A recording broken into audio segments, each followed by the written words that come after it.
iddoo kana hunda namaa galeessuudha. Kuna jechuun galma namaatiin waan jiitee jirte jechuudha.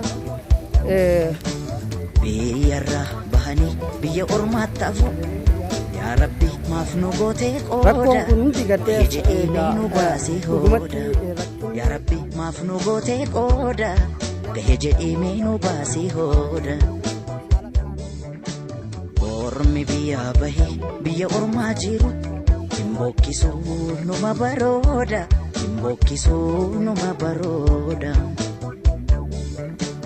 Biyyarraa bahanii biyya ormaatti hafu yaa Rabbi maaf nu gootee qooda. Gahee jedhee nu baasee hooda. Yaa Rabbi maaf nu gootee qooda. Gahee jedhee nu baasee hooda.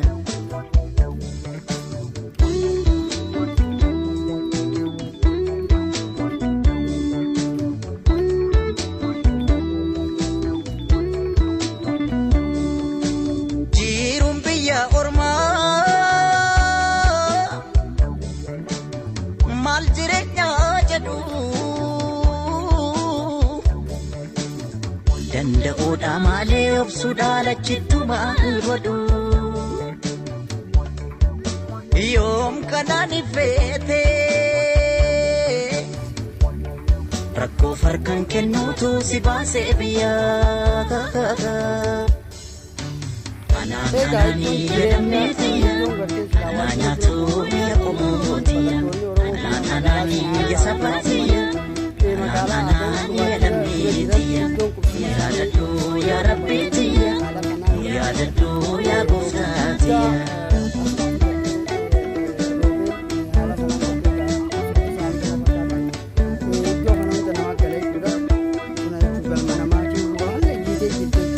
Boornaa darbatettee lammii koo gaafa biyyaa baate jiru nabdu taate saba koo rakkoon lakkuu taate. Qilleensi biyya ormaa maa kophaa si raasa murteessi murtee kee haajaa Rabbi baasa. Ol ilaallaan samiidhaa samiin ni fagaata. Gadi ilaallaan dacheedhaa dacheen ni jabaata. Dachee biyya ormaa isheen dhiyoo jirtu. Gara jabeettiidha malaa namaan himtu. Namni biyyaa bahee maal qananii qaba. Biyya isaa yaadatee yaadaan qalbii caba.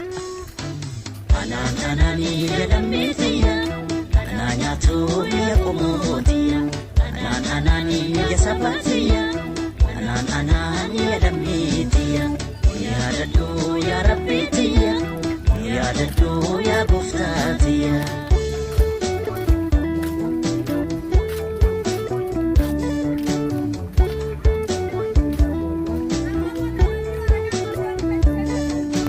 Ormi biyyaa bahee biyya ormaa jiru Imbokisuu numa barooda.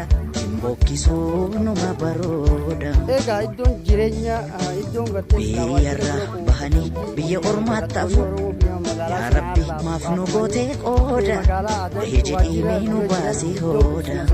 Yaa Rabbi maaf nu gootee qooda. Gahee jedhee nu baasee hooda. Ormi biyyaa bahee biyya ormaa jiru Imbokisuu numa barooda. Imbokisuu numa barooda. Biyyarraa bahanii biyya ormaatti hafu yaa Rabbi maaf nu gootee qooda. Gahee jedhee nu baasee hooda. Yaa Rabbi maaf nu gootee qooda. Gahee jedhee nu baasee hooda. Baqattummaa keessatti haala kanaan rooboo irratti deemaa jirti. Jireenyi isaanii guutummaa guutuutti haala kanaaf saaxilamanii jechuudha.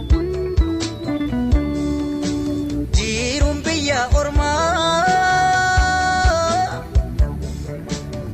maal jireenyaa jedhu. Danda'uudha malee obsuudha lachitti maal godhu. Yoom kanaan ifeete rakkoo farkaan kennuutu.